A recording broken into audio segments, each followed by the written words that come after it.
बिस्मिल्लाहिर्रहमानिर्रहीम। आज हम एक्सरसाइज 4.2 का क्वेश्चन नंबर 1 सॉल्व करेंगे। 4.2 क्वेश्चन नंबर 1 हमारे पास उसी तरह है जिस तरह 4.1 में था। Resolve the following fraction into partial fraction. तो इसमें हमारे पास फ्रैक्शन कुछ इस तरह है 1 divided by x into x square plus 1।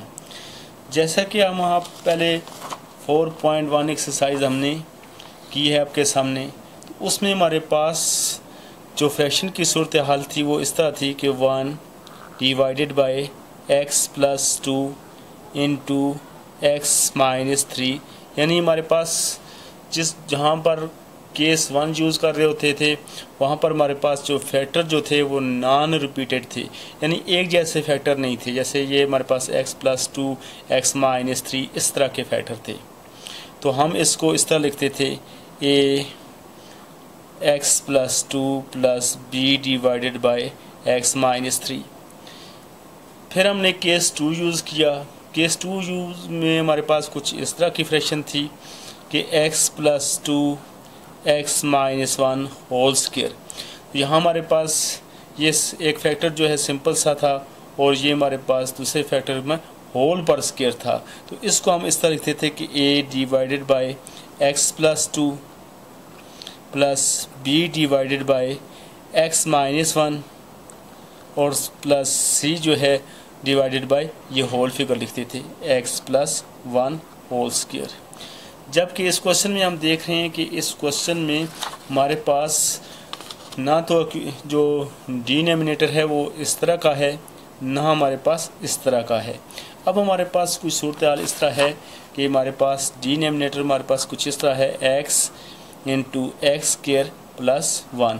तो हमें ये नज़र आ रहा है कि ये हमारे पास x पर स्क्वायर है, होल पर स्क्वायर नहीं है। तो इसको हम किस तरह लिखेंगे? तो इसको हम लिखेंगे, यानी ये पहला फैक्टर है तो a divided by x plus b x plus c। क्योंकि ये x स्क्वायर प्लस 1 है तो इसको हम लिखेंगे bx प्लस c। ये हमारे पास ये है और b और c इस तरह लिखेंगे कि bx plus c divided by x square plus 1। आइए क्वेश्चन को सॉल्व करते हैं। क्वेश्चन को सॉल्व करने से पहले आपसे गुजारिश है कि अगर आपने हमारे चैनल को सब्सक्राइब नहीं किया तो हमारे चैनल को सब्सक्राइब कर लें। आइए इस क्वेश्चन को सॉल्व करते हैं। सॉल्यूशन, जैसा कि हमने देखा कि ये पहले दोनों क्वेश्चनों की तरह, यानी जो हमने केस यूज़ किए हैं बिल्कुल उस तरह की ये हमारे पास फ्रैक्शन नहीं है, क्योंकि इसके डिनोमिनेटर्स में जो वैल्यू दी हुई है उन दोनों केस से अलग है। तो अब हम इसको सॉल्व करेंगे 1 बाय एक्स स्क्वायर प्लस 1। तो यहाँ पर हमारे पास यहाँ स्क्वायर आ रहा है, तो ये केस हमारे पास 3 है। केस 3 की जो है शेप आप अच्छी तरीके से देख लें। जब भी आपके पास कोई फैक्टर, एक फैक्टर सिंगल हो सकता है और दूसरा फैक्टर जो है वो ब्रैकेट्स के अंदर किसी भी वेरिएबल पर स्क्वायर होगा, होल पर स्क्वायर नहीं होगा। जब होल पर, ये वेरिएबल पर भी स्क्वायर हो और होल पर भी स्क्वायर हो तो वो केस 4 होगा। तो इसको हम कैसे लिखेंगे? a डिवाइडेड बाय, यानी ये फैक्टर जो है इसके नीचे डिवाइड होगा, प्लस तो एक्स स्क्वायर प्लस 1। जब भी इस तरह स्क्वायर लिखा हो x square plus 1, x square plus 3, x square minus 2, इस तरह की कोई भी वैल्यू होगी तो वहाँ पर हम, जैसे ये a लिखा है तो उसके बाद यहाँ b की बारी है, तो ये एक्स स्क्वायर प्लस 1 है तो b के साथ c को भी लिखेंगे किस तरह? b के साथ x को लिखेंगे bx plus c divided by x square plus 1। अब आपने क्वेश्चन को ला में लिख लिया तो आगे क्वेश्चन को सॉल्व करना बिल्कुल आसान है, बिल्कुल उसी तरीके से जिस तरह हम पीछे क्वेश्चन को सॉल्व करते आए हैं, चाहे वो केस 1 हो केस 2 हो। मेन मसला ये है कि उसको केस में लिखा कैसे जाता है। तो अब हमारे पास ये दोनों फ्रैक्शनों के दरमियान प्लस है तो इन दोनों फ्रैक्शनों को हम प्लस करेंगे। 1 divided by x into x square plus 1 is equal to, दोनों फ्रैक्शनों को प्लस करने के लिए हमें एलसीएम लेंगे, तो एलसीएम हमारे पास ये जो डिनोमिनेटर होता है ये हमारे पास ऑलरेडी एलसीएम होता है एक्स स्क्वायर प्लस 1। अब हम देख रहे हैं कि एक्स स्क्वायर प्लस 1 का टेबल इस पर एक्स स्क्वायर प्लस 1 पर 1 बार, यानी ये इससे कैंसिल हो जाएगा, एक्स बच जाएगा। एक्स को इससे मल्टीप्लाई करेंगे तो ये हमारे पास आ जाएगा x into B x plus C plus, जब x का टेबल x पर पढ़ेंगे तो इस पर पढ़ेंगे तो x से कैंसिल हो जाएगा, ये हमारे पास बच जाएगा। इसको हम a से मल्टीप्लाई करेंगे तो ये हमारे पास आ जाएगा a into x square plus 1। अब हम क्या करेंगे, ये डिनोमिनेटर जो है इसको ख़त्म करेंगे इस फ्रैक्शन से भी, इस फ्रैक्शन से भी। तो ख़त्म करने का तरीका ये है कि डिनोमिनेटर को दोनों तरफ मल्टीप्लाई कर दें। Multiplying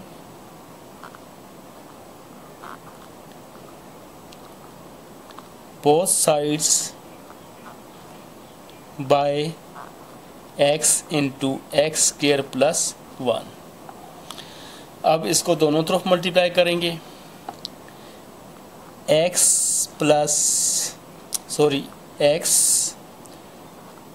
square plus 1 multiply 1 divided by x square plus 1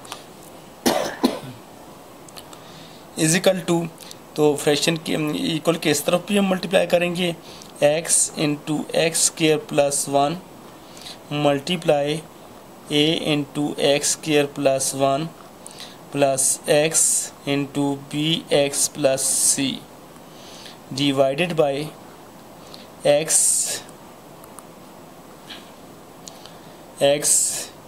into x square plus 1। ये क्रॉस में इससे कट जाएगा और ये क्रॉस में इससे कट जाएगा। तो अब हमारे पास जो इक्वेशन है कुछ इस तरह बच जाएगी, 1 is equal to a into x square plus 1 plus x into B x plus c. ये हमारे पास है इक्वेशन 2। अब हम देख रहे हैं तो फैक्टर में एक फैक्टर हमारे पास x है और दूसरा एक्स स्क्वायर प्लस 1 है। तो जहाँ से हम x के साथ कोई नंबर ना तो प्लस हो रहा है ना माइनस हो रहा है, सिर्फ हमारे पास अकेला x है, तो यहाँ हम लेंगे x की value 0। When x is equal to 0 put in equation 2, कि x की वैल्यू हमारे पास 0 है और उसको इक्वेशन 2 में पुट करना है। जहाँ जहाँ आपको इक्वेशन में जो है x नज़र आता है उसकी जगह 0 को पुट करना है। 1 लिखेंगे, a ब्रैकेट्स x की वैल्यू हमारे पास 0 है और x पर स्क्वायर है तो 0 पर भी स्क्वायर ले लें, प्लस 1 प्लस x हमारे पास है 0 इंटू b x से मल्टीप्लाई हो रहा है और x की वैल्यू हमारे पास 0 प्लस c। तो अब x की वैल्यू जो 0 थी वो मैंने इक्वेशन में पुट कर दी। अब इसको हम सॉल्व करेंगे, 1 a इंटू 0 की पावर 2 हो या 3 हो, 0 0 ही रहेगा। 0 को 1 से प्लस करेंगे तो ये हमारे पास आ जाएगा 1 प्लस 0 ब्रैकेट्स के अंदर पहले सॉल्व करेंगे, b को 0 से मल्टीप्लाई करेंगे तो ये हमारे पास 0 आ जाएगा और प्लस c। अब इसको मज़ीद सॉल्व करेंगे, 1 a को 1 से मल्टीप्लाई करेंगे तो a आएगा, प्लस 0 को इन दोनों से मल्टीप्लाई करेंगे तो ये हमारे पास 0 आ जाएगा। अब 0 को a के साथ ऐड भी करो तो ये a ही रहेगा, a लिहाजा a की वैल्यू क्या है, a इज इक्वल टू 1। तो हम लिखेंगे इसको a इज इक्वल टू 1। तो ये हमारे पास है a की वैल्यू। अब हमारे पास इक्वेशन में देखते हैं तो हमारे पास b और c की वैल्यू भी हमें चाहिए, यानी b और c की वैल्यू भी हमने फाइंड करनी है। b और c की वैल्यू फाइंड करने के लिए हमें जो है इक्वेशन 2 को सॉल्व करना पड़ेगा। फाइंड द वैल्यू ऑफ, या सिर्फ इस तरह कह सकते हैं, नाउ सॉल्व इक्वेशन 2। इक्वेशन 2 को सॉल्व करेंगे। इक्वेशन 2 है हमारे पास 1 is equal to a x square plus 1 plus x into B x plus c. तो ये हमारे पास इक्वेशन 2 है। अब इसको सॉल्व कैसे करेंगे? ये 1 तो a इसके साथ मल्टीप्लाई हो रहा है और x इन दोनों के साथ मल्टीप्लाई हो रहा है। a को x स्क्वायर से मल्टीप्लाई करेंगे तो ये हमारे पास आ जाएगा a x square plus plus plus a को 1 से मल्टीप्लाई करेंगे तो आ जाएगा हमारे पास a प्लस x को bx से मल्टीप्लाई करेंगे तो ये हमारे पास आएगा b x square plus plus plus और x को c से मल्टीप्लाई करेंगे तो ये आ जाएगा c x।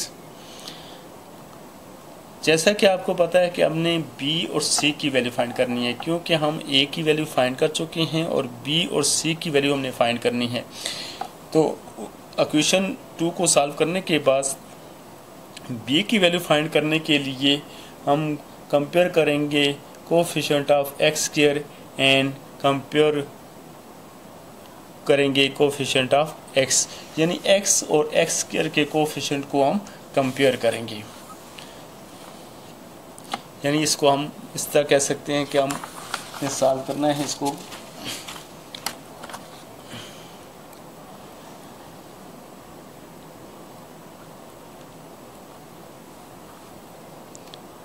Compare the coefficient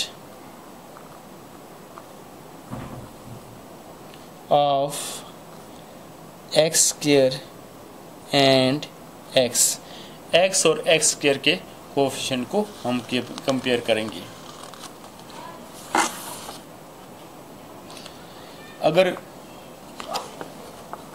equation को देखें तो हमने जब इक्वेशन को सॉल्व किया है तो हमारे पास x का कोएफिशिएंट देखें तो प्लस सी एक्स, तो हमारे पास यहाँ सी एक्स आ रहा है इज इक्वल टू, तो इस तरफ हमारे पास x नहीं है, यानी x नहीं है तो यहाँ हम x का कोएफिशिएंट जो है वो 0 रखेंगे। तो सबसे पहले हम x के कोएफिशिएंट को कंपेयर कर लेते हैं।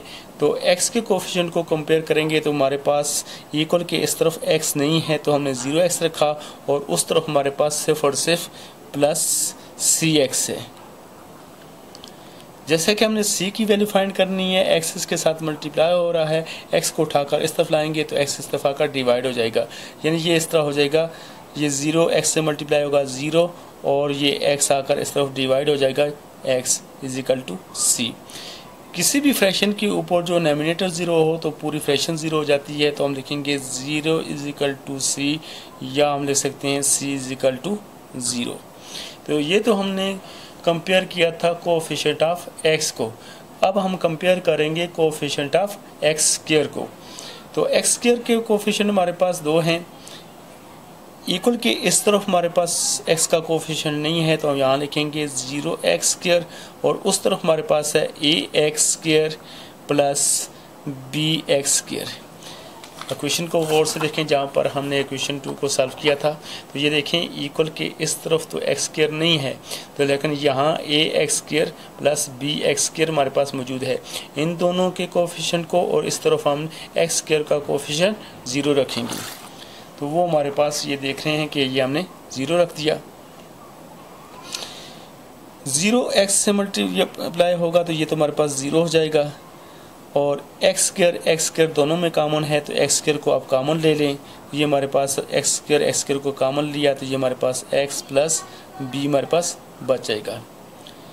अब ये एक्स स्क्वायर जो है a प्लस बी के साथ मल्टीप्लाई हो रहा है, इसको उठाकर इस तरफ लाएंगे तो ये इस तरफ आकर डिवाइड हो जाएगा, यानी 0 divided by x square is equal to. अब हमने b की वैल्यू फाइंड करनी है। a की वैल्यू हमारे पास गिवन है, a की वैल्यू हमारे पास 1 प्लस b, a की जगह हमने a की वैल्यू पुट कर दी है और प्लस b हमने उसी तरह लिख दिया है। यहाँ पर भी देखें तो जो नोमिनेटर है वो 0 है, तो किसी भी फ्रैक्शन का जो नोमिनेटर 0 हो तो पूरी फ्रैक्शन 0 हो जाती है, तो हम इसको लिखेंगे 0 is equal to 1 plus b। अब हमने b की वैल्यू फाइंड करनी है, प्लस b को उठाकर इक्वल के इस तरफ ले जाएं तो ये हमारे पास आ जाएगा b = -1। इस तरह हमारे पास a, b और c की वैल्यू हमारे पास हासिल हो चुकी है। a की वैल्यू हमारे पास है 1, b की वैल्यू है -1 और c की वैल्यू हमारे पास है 0। अब इसको इक्वेशन में पुट करेंगे तो हमारे पास इक्वेशन है 1 divided by x square plus 1 =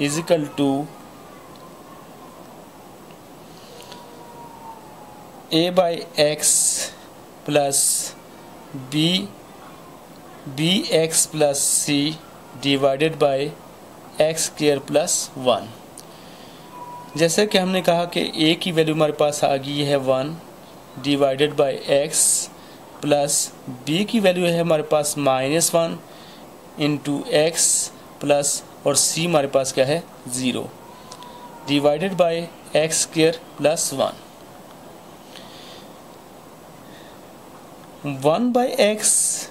plus minus plus को माइनस से मल्टीप्लाई करेंगे, माइनस आ जाएगा। 1 को x से मल्टीप्लाई करेंगे तो ये x ही रहेगा और x को 0 से प्लस कर दें तो ये हमारे पास x ही रहेगा और divided by x square plus 1। तो ये हमारे पास है आंसर क्वेश्चन नंबर 1 एक्सरसाइज 4.2 का। यानी इसमें आपने देखा होगा कि हमने केस 3 यूज़ किया है। यानी पहले 2 क्वेश्चन हमने किए थे उसके फैक्टर जो थे नॉन रिपीटिंग थे, यानी एक जैसे फैक्टर नहीं थे। हमने केस 2 को सॉल्व किया तो उसमें एक जैसे फैक्टर भी बीच में आ रहे थे, तो यानी रिपीटेड फैक्टर आ रहे थे, तो उसमें हमने केस 2 को यूज़ किया। और यहाँ हमारे पास जो सूरत हाल है उससे भी मुख्तलिफ है। तो यहाँ हमारे पास एक वेरिएबल के ऊपर जो है स्क्वायर आ रहा था, तो यहाँ पर हमने केस 3 यूज़ किया। उम्मीद है कि ये वीडियो आपको समझ आ गई होगी। अगर आपको इसे पसंद आई है तो इसको सब्सक्राइब, शेयर, लाइक ज़रूर करें। थैंक्स जी।